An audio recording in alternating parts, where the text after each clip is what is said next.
Going to stay quiet, mild overnight tonight, but I do expect some scattered showers tomorrow. Decent coverage, just not high amounts. We'll take what we can get, as dry as it's been, but everybody feels the benefits or the repercussions, if you will, even of this cold front coming in. Is much colder weekend with some scattered frost possible, but even this cool down is short-lived. We warm up quick again next week. Live look at Anakista, of course, closed, but I wanted to show you this. Notice the flags, the trees still blowing around there as the winds are gusty across much of East Tennessee. Even at this hour, we're seeing winds gusting about 20 to 25 miles per hour in spots. Even the higher elevations of the Smokies were gusting over 30, but look at Maynardville, gust to 24, Knoxville, Maryville, Loudon, gust to 29.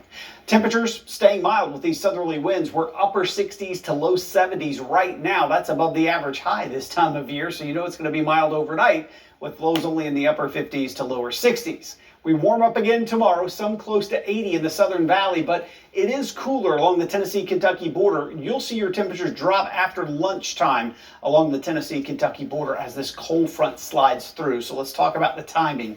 Maybe just a few thin clouds at sunrise, but they do get thicker as we head towards midday on Friday. Maybe a passing sprinkle or shower by then, but the better bet's probably early to mid-afternoon.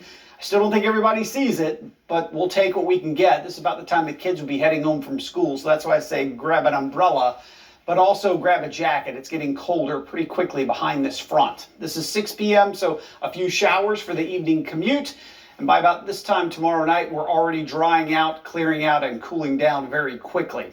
Here are the estimated rainfall amounts. Again, about 1/10 to 1/4 of an inch for most. There may be some isolated higher totals, but again, there will be some areas that may not pick up any measurable rainfall from this system.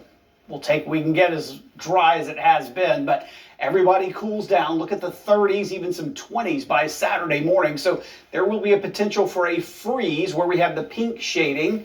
Anywhere where you see the purple, a freeze is looking likely in spots, and the blue is where we can see some scattered frost. So even though Knoxville, Maryville, Madisonville, you're not included, I would cover the plants just to be safe. Temperatures stay cool even with full sunshine Saturday. We may not get back to the 60-degree mark for most areas, and then we're cooling off again by Sunday morning.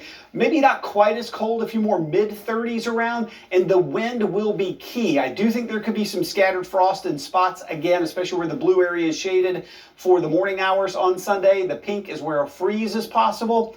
I would say both nights, let's protect the plants just to be safe here, okay? And then rebounding quickly, sunshine and upper 60s by the time we get to our Sunday. It's a short-lived cool down. Temperatures will warm up very quickly next week. Mid-70s on Monday, low 80s right through next week.